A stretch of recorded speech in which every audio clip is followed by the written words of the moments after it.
बूढ़ा कारखा लगाइला अब न आए जवनिया।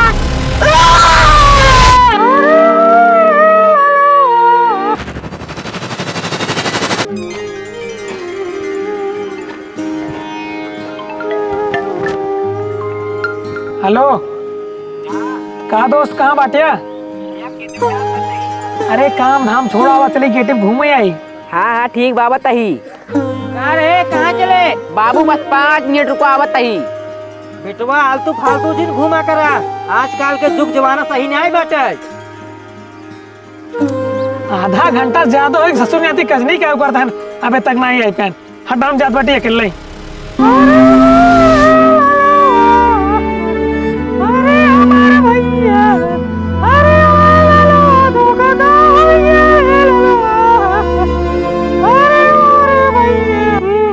साहेब हो चाहो जी हमरे दोस्त को मारे बाटे, ओका कड़ी से कड़ी सजा मिले चाहिए और खड़े खड़े मुंह ना देखा, नहीं हमसे रोड जाम करो, थाना फुकवा दिए भाई, जल्दी करा।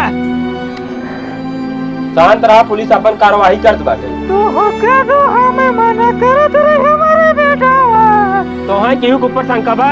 अरे नहीं साहब, हमका केहू के ऊपर शंका नहीं, हमारे बेटवा केहू लड़ाई झगड़ा नहीं रहा साहब।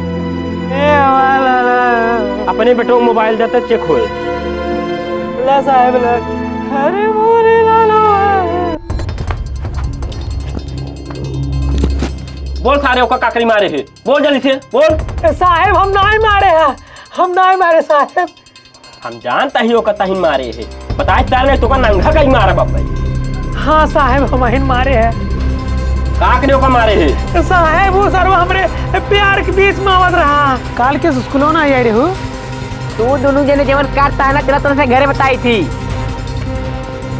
अब हम तो मेरे साथ हम ना रहा भाई।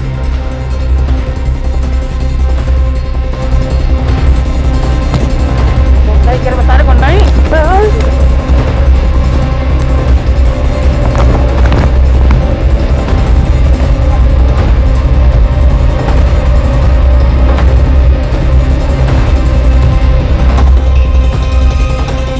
चला जेली में।